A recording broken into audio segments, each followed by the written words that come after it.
Hello and welcome to some more Star Citizen. Alpha 3.11.1 is now live. We've had an official reveal of the Consolidated Outland Nomad, that new ship from the Intergalactic Aerospace Expo, and a sneak peek at RSI's offering at the Intergalactic Aerospace Expo as well. Star Citizen Alpha 3.11.1 is now live. Let's do a very quick look at its patch notes. They've added the Intergalactic Aerospace Expo Hall, the Tobin Convention Centre at New Babbage. The Mercury Star Runner was also added. It is my favourite ship. If you've got one on your account, then it is available for you to fly now. Otherwise, you're going to have to wait until the Crusader Day at the IAE to give it a try. They've increased the length of time that players have to accept or deny a press charge notification. They've changed external inventories so they can only be accessed by one player at a time, and they've removed the Origin 890 medbed up-down animation to avoid bed clipping issues. A good amount of bug fixes were done here as well, with some major ones being ground vehicles should no longer roll or fall through planetary surfaces or slide around randomly. Duplication issues with inventories. Players should no longer be able to fire missiles and destroy players on landing pads while at Port Olisar and being outside the green zone. So, you know, that's a bit of an exploit. That various other missile fixes were also implemented, and various client and server crashes too. So there were still some known issues that Cloud Imperium are trying to work through. A lot of these happen intermittently, but a lot of these could cause major issues for the Intergalactic Aerospace Expo and new players during the free fly if they flare up. Major ones here are players can spawn below the surface of a planet from a fresh boot. You'll have to force respawn if that happens to you. Some ASOP terminals and ship spawning issues are here. Refueling hydrogen fuel can prevent you from refueling quantum fuel. Purchasing missiles or torpedoes and then storing the ship can have you spawn the ship with no missiles or torpedoes, which is annoying. Ships landed at Lawville and New Babbage can't be stored, which is going to be weird seeing the expos there. So I'm not going to be moving off the area. But as I said, some of this is intermittent, so bear that in mind. We had a new Inside Star Citizen new conventions. So this showed off the Nomad and sort of unveiled it more readily to the world officially. So it's being compared to a step beyond the Avenger, but not quite a Cutlass, focusing more on being a single-seater with cargo and armaments, but it's not a dedicated fighter, it's not a dedicated cargo ship, it's a versatile premium starter ship, and a step up from the standard starters. It is not a mobile refinery ship, though, that I had originally expected. We probably will still have a mobile refinery ship in the future. This is very much a more versatile multi-role ship, though. The ship is pretty unique visually, and you sort of like have your cargo exposed in the rear as well. It's exposed to the elements. It's a bit weird. It has 24 SCU of cargo. It's got reasonable armaments too, with 3 size 3 hardpoints coming with 3 size 2 gimbaled laser repeaters as standard, and 2 size 4 missile hardpoints with a total of 8 size 2 missiles total. The ship hovers like the Nox when landed. It doesn't actually touch the ground. It's sort of like got that maglev technology. In fact, the ship feels very Xi'an.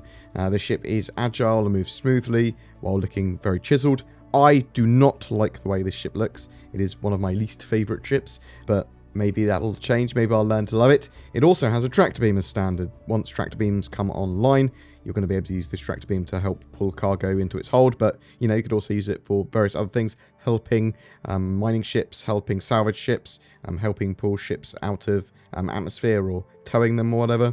Internally, there's going to be a lot going on here.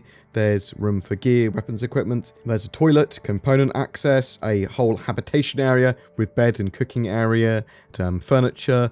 The cockpit has some struts, but interestingly, has no buttons. It's a single large wrapped touchscreen. Very, very, very chiseled, very angular. Certainly an interesting ship, a little unexpected, although maybe this is a step towards the Xi'an cargo ship.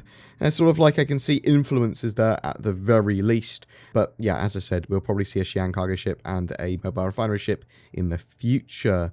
So they also talked a little bit about the Intergalactic Aerospace Convention area, which is massive but minimalist. They wanted players to experience an event in-game that keeps you in-game and doesn't really break immersion. From the Concierge newsletter as well, we had a bit more information on the new RSI offering coming on the 28th. So this is expected to be the RSI Perseus gunship.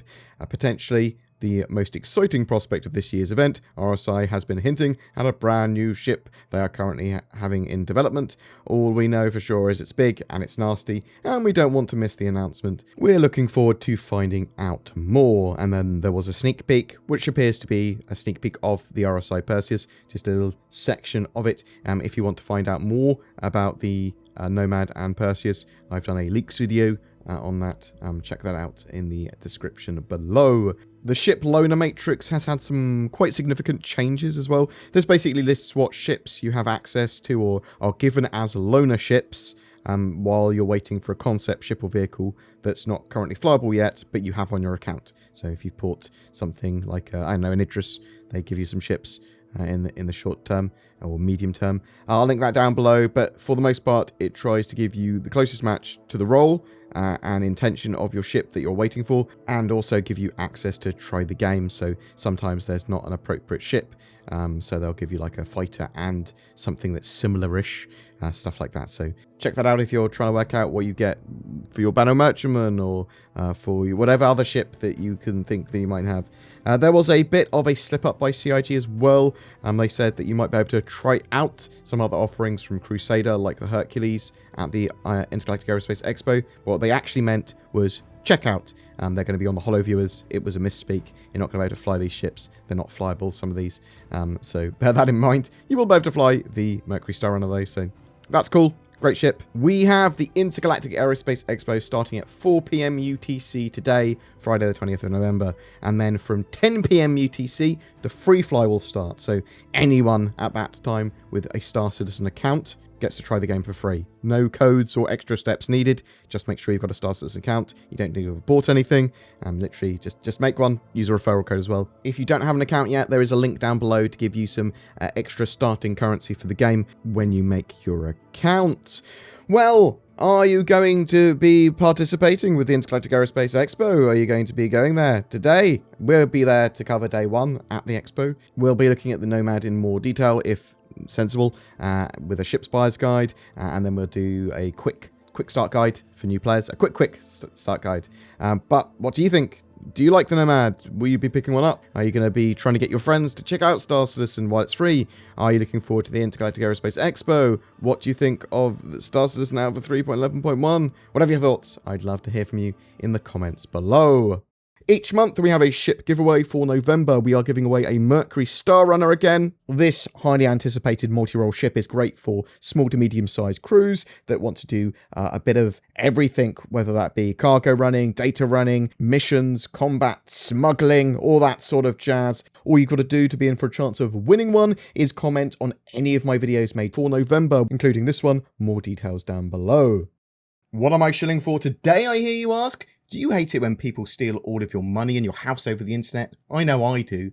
NordVPN may have been invented by wizards to help protect your personal data from the prying eyes of the dark web, a sinister cabal of technomancers that grow in power the more they know about your browsing habits. The true story of NordVPN's origins are unknown and lost to the ages, and without using facts, no one really knows how it provides more accessibility to otherwise censored websites or a safer security experience for all that use it. All I know is that it does, and that when you sign up to it, the power level of my bank account grows, and I use it, and maybe you should too.